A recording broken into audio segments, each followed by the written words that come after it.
welcome back to Mika Reaction Reviews. We're reacting reviews to things on the internet, and today we're reacting to another non-music reaction. We're reacting to Lil Wayne. Lil Wayne did this piece a while ago and it kind of went viral, and I wanted to react to it then, but I was still like, you know, new and baby YouTuber, and I didn't know like if you guys were gonna like it or not, but I always wanted to go back to it. And basically it's a video about Lil Wayne talking about mental health issues and his own mental health issues and his own suicide attempt. And I always applaud men, especially men in this industry, hip-hop industry, where it very much promotes and highlights sort of macho-ness and kind of pushes sides away men being vulnerable and honest about how they're feeling mentally or emotionally or spiritually. So I always like to support men who do this, because mental health issues is a really big deal for everyone, but it's especially on the rise for young men. So here we go. Anyway, we're gonna get right into it, but before you do, if you like these type of videos, please like, comment, subscribe, hit the bell to get to notifications when I do upload. All of that really does help with the algorithm, guys. And if you'd like to support the channel even further, you can donate. My PayPal link is in the description box below and also in the comment section. Of course it helps, but you don't have to. Again, it's like, comment, subscribe. Another great way to support this channel is either join my brand new membership program, different levels, different tiers, different perks, or you can visit my brand new merch shop. Links down below, and all the links to all the alternative platforms, my socials, and all the ways to support me is always going to be the links down below. Also, if you're an independent artist and you'd like me to react to your video or play it in my intro, hit me up on my email, and let's do business. Other than that, sit back, relax, and enjoy the video. All right, here we go. Why you want to be here today? Figuring I can help, hoping I can help anyone else out there who's dealing with any mental health problems by, just like you said earlier, by being vulnerable. But to me, I look at it by being brave and stepping up. When did you check the temperature of yourself? When did you realize, you know what? I might have some mental health issues that I have to work through. Oh, I realized that at a very young age. When would you say they started? 13, 14? Young, yeah, as a kid, around 10. So many people, they don't know how to classify it. Mental health can play itself out, as you know better than I, as physical pain. It can play itself out as body aches. The world hasn't properly responded to mental health. So what was the moment that you realized, oh no, this is a mental health issue? Once my thoughts got radical and got, you know, to where you got to stop yourself and stop and pause and say, what did you just think again? Even if you cried yourself to sleep with that thought on your mind and wake up the next day and be like, I cannot believe I was thinking like that. Thoughts like what? Thoughts like killing yourself. You thought about killing yourself? When I was 12 years old, school year was kind of ending. So what the school was doing was they was giving us half days on a Thursday and a Friday. It may have been a Wednesday as well, but what I would do was just tell my mom that I only had a half a day on one of those days. So therefore I stayed out the rest of the whole day, just like it was a full day. She found out. And so when I got home, on that thing, it was that Friday, whatever, I got home, got a phone call from my aunt, was like, she found out, boy, you about to get your ass kicked, and all that rapping and all that, she about to take that rap folder, she about to throw that shit away, she about to, and I was like, wow, so all that had built up to me. So that was a build up. I just listened to her, listened to my aunt, like, I hear you. Cause she was, you know, she was like, boy, you about to get your ass, when she get home, your mama take it. So she actually said, she was like, she's taking off. Hung up the phone, thoughts everywhere, you know, thoughts everywhere. Main thought was, I'm gonna show you. What were you gonna show her? I picked up the phone, I called the police. Yes, I knew where she kept her gun. It was in her bedroom. And so I went in her bedroom, grabbed the gun. I already made the phone call. Looked in the mirror, did like that. Of course, it was like, oh no. You know, cause I got a little too scared. That was my head, like, no. But then I said, fuck it. Biggie was on. I'm looking in the mirror, so you could look through the mirror, and the television was behind me. So I was watching the video through the mirror. One More Chance was on, and I think Biggie was already gone or something. So I was just looking, and it was like, you know what? Start thinking again, had to get myself mad and notice that I didn't have to. That's what scared me. How I know I had mental health problems was I pulled the trigger. You actually pulled the trigger? Yeah, I pulled the trigger. Stopping it there. Okay, so one of the reasons why I'm drawn to stuff like this is because I dealt with like my own mental health issues like heavily years ago for a few years. Like bedridden, crippling depression was really bad, guys. I understand this feeling. I understand wanting to leave this earth. thank God I'm not there anymore, but I understand it and I'm drawn to this because like it's a really, really hard place to be in. And his story about his mom coming home because she found out he was skipping school or whatever, and saying his auntie, warning him, go auntie, like being on his side, warning him that his mom was gonna come home and kick his ass and take his music equipment away. Now, I'm not really sure, but I know in a black community, a lot of times, especially when it comes to single moms, ass beating usually is borderline abuse. And I remember my own personal story where my mom or like my cousin stole some magazines from my mom that she just bought, but my mom thought like it was just misplaced, and she was telling me to find them, and I couldn't find them, and so she was going to basically beat me because I couldn't find her magazines. And that's like a true story. Like that's how that's what would initiate a beating for me, is I couldn't find my mom magazines. I remember being upstairs in her room, and she was coming up the steps, and it was almost like, when I think about it, it's like fee fi fo fum. Like it felt like a giant or a monster was coming up the stairs, and she kept saying like, if you don't have my magazines by the time I get upstairs, I'm gonna kick your ass. And that fear of once again having to go through that abuse scared the shit out of me, that I jumped out of the window. Like I jumped out of the second floor window because I was like, I would rather just do that than get a beating. You know what I mean? I didn't know, I wasn't even thinking, I didn't even know what I thought was gonna happen when I jumped out the window. Like if I was gonna die, if I was gonna break a leg, if I was gonna get up and run again. Nevertheless, you know, long story short, I did jump. My brother dragged me back into the house, kicking and screaming, like the neighbors watched me clawing at the lawn, like please, please don't do this to me, and I got my beating anyway. So like, I'm not saying that that's what his mom did to him, or that was how his physical discipline was, but I feel like it's very common and sort of accepted and normalized in the black community, and other parents do this too in other communities, but I'm black, so that's why I'm talking about it, and Wayne's black. That it's kind of like accepted to like kind of physically abuse your kid when we just call it discipline or something like that. Anyway, let's continue. Where'd you shoot? In my chest. Didn't feel a thing from my heart, and didn't feel a thing though. So I wasn't going through any pain. It was a shock. I woke up to the police knocking, and that's what woke me up. Mind you, the walls, the ceilings, and the walls were white like this. So when I'm on my back, when you're looking up, probably my eyes probably were open the whole time. I didn't know. I probably had to click. As a kid, all you remember is you see when you die, you're gonna see the white, and you're gonna have. Well, I thought that was the white. The last one, the God I did, and so then that's when with that knocking woke me up out of that. The knocking, they kept knocking, but then they stopped. And once they stopped knocking, I said, okay, they must have left. It took too long. I said, shit. I said, I'm here for a reason. I made it all the way there. Only energy I had left was to kick the door. And I started hearing them go crazy. Like, someone's in there, someone's in there. They saw me. They, as in the cops, they saw me just jump clean over me and went through the house talking about, I found the drugs, I found the gun, I found the... So I'm doing all that. And so it took a guy named Uncle Bob, and he ran up there. When he got to the top of the steps and saw me there, he refused to even step over me. One of them yelled like, I got the drugs. And that's when he went crazy. He was like, I don't give a fuck about no drugs. He's like, do you not see the baby on the ground? Do you not see the fucking baby on the ground with this hole in his chest? He's screaming at him, and it was like, I guess, I didn't know he was, so he must have been the sheriff or boss, because they all came out the other room, like, oh, sorry, boss, we called the ambulance. He's like, I don't give a fuck, do you, like, and so he called like one of them names, last name. Your car now.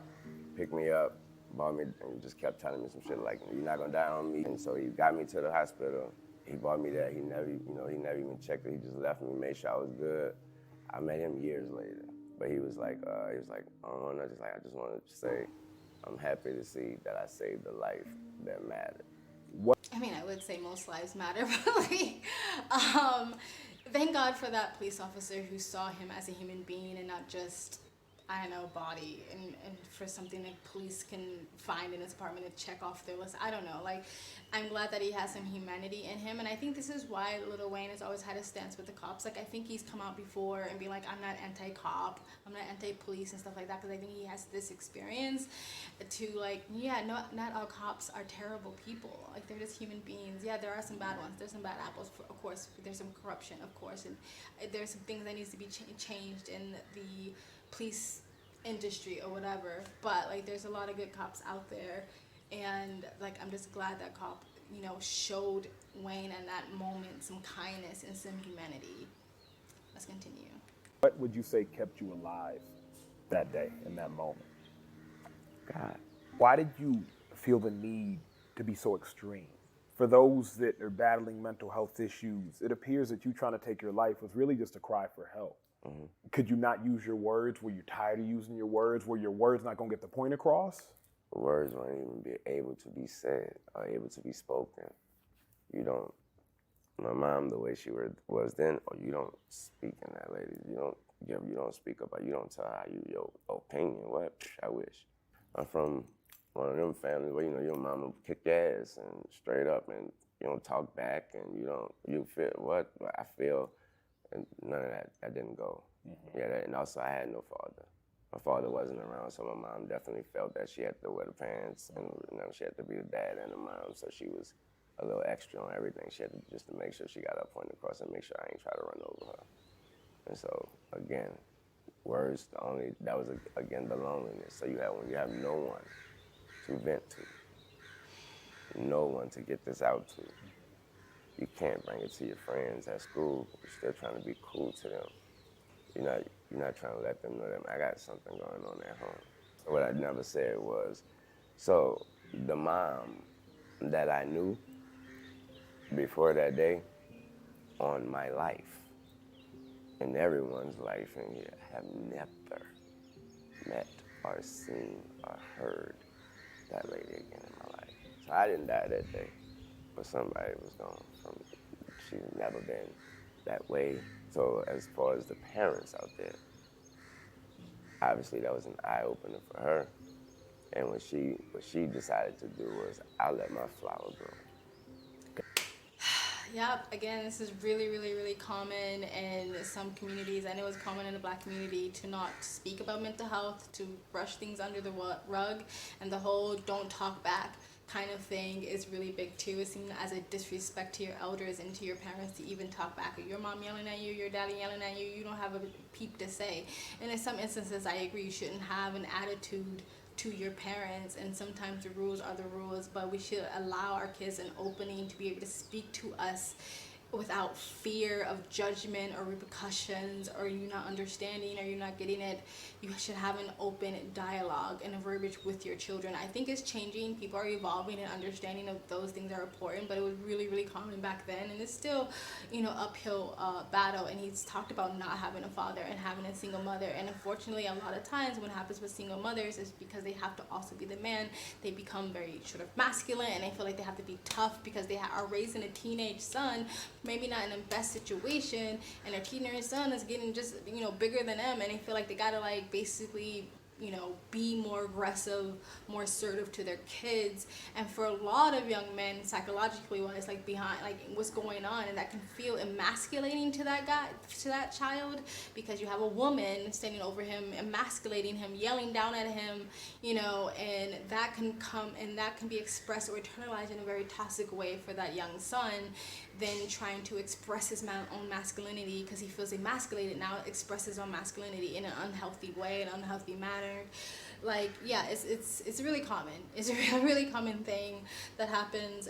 But I'm glad that his mom had a wake-up call when she realized what happened to her son, and that it's changed around. And I also I agree with the interviewer that it did feel like a wake-up, it could have been end of a cry for help. It felt like a cry for help because he did shoot himself in the chest. But the fact that he called the cops beforehand makes me feel like it was a cry for help, but it could have ended his life. So thank God that didn't happen, and thank God his mom had a change of heart and a change around for the better for Wayne's sake, and probably for their own mother-son relationship. All right, let's continue. Got you. So that incident changed her. Everything. Changed life for her, I, and our whole family.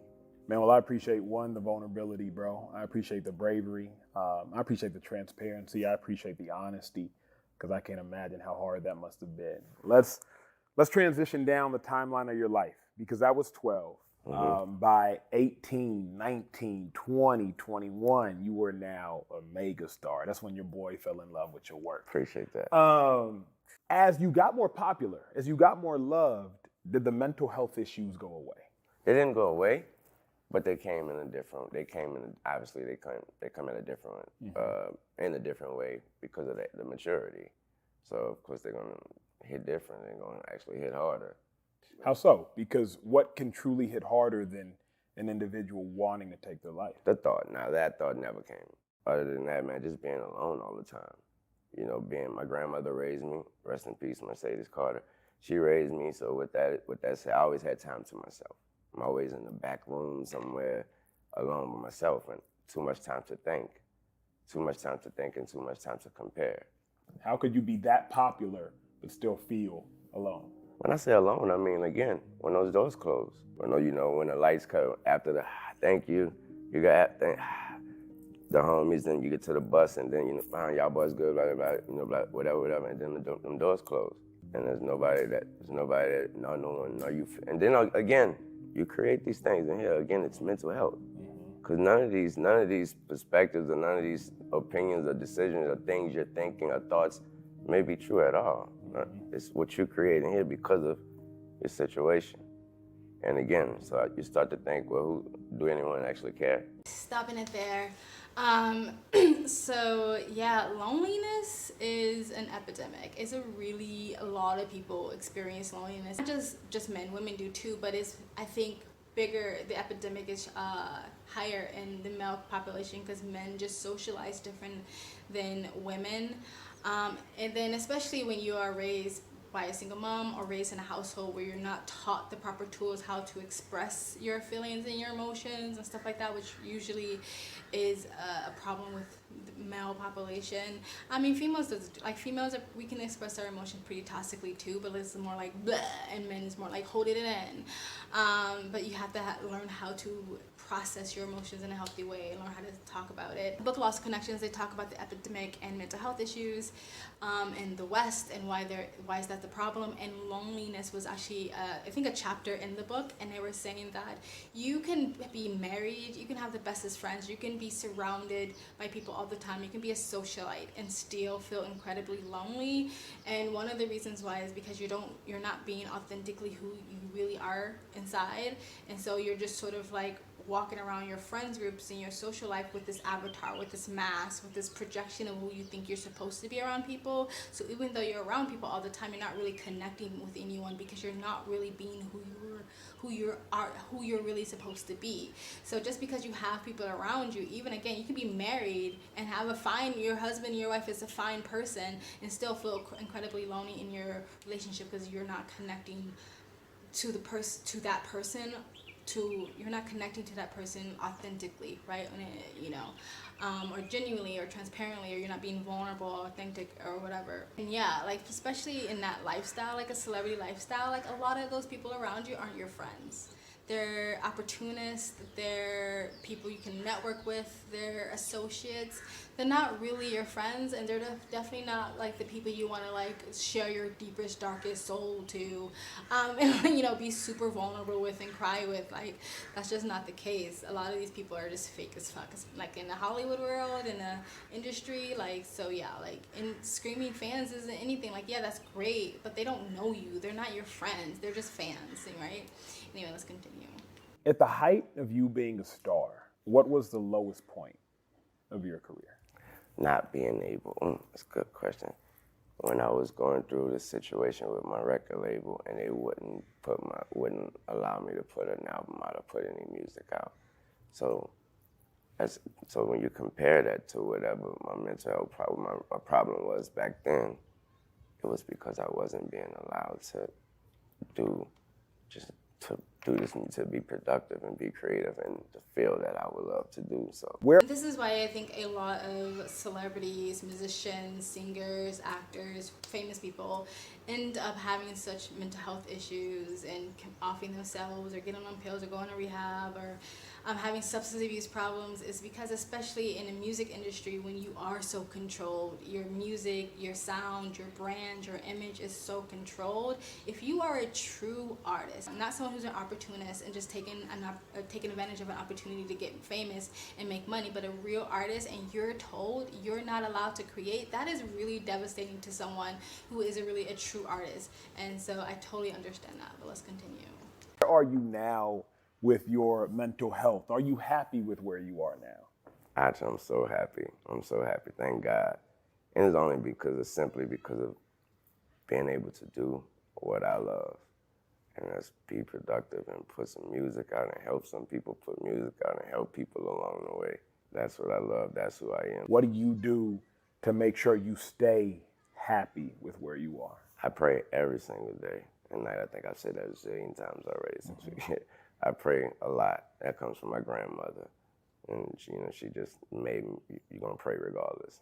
And even if you don't know it, you're too young to know what you're praying for, you're gonna pray. All right, that's it, guys. That was Lil Wayne talking about his mental health journey. I'm not like the biggest fan of Lil Wayne, and I think he's done some things in his life personally and kind of glamorized it that I don't agree with, which I'm talking about a substance abuse problem.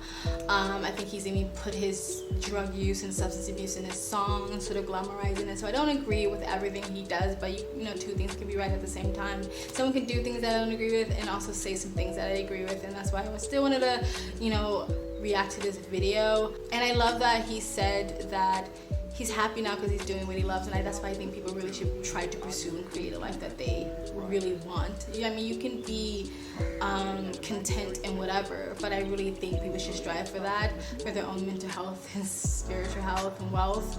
And talking about praying at the end, I meditate and do my breath work and pray and do my affirmations like almost every morning. I try to do it every morning, and I definitely don't think I would be here today if I wasn't doing those things. You don't even have to be a spiritual person or a religious person at all to meditate or to do breath work, because those things have like a biological benefit to your body, right? We walk around pretty much 24/7 only taking shallow breaths, and taking deep, long breaths is actually really good for your brain and your organs and your heart and all those things. Like if your organs, your brain isn't getting enough oxygen, it's not going to be able to function properly and regulate your emotions properly. So being still, breath work, meditating, and is actually like really beneficial whether you are religious or spiritual or not.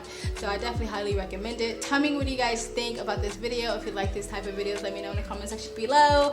If you've struggled with your own mental health issues, are struggling, or you struggle with them and you got over them, let us know what was your journey in the comment section below. Let's continue this conversation. Anyway, guys, please like, comment, subscribe, hit that bell to get notifications when I do upload. All of that really does help with the algorithm, guys. In order to support this channel further, you can donate. My PayPal link is in the description box below and also in the comment section.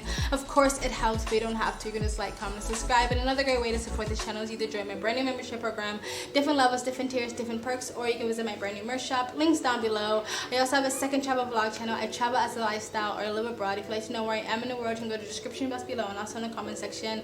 Hit the link, go subscribe to my travel vlog channel, and or follow me on my travel Instagram. My stories is usually what's most up to date. You guys have an amazing day. Bye.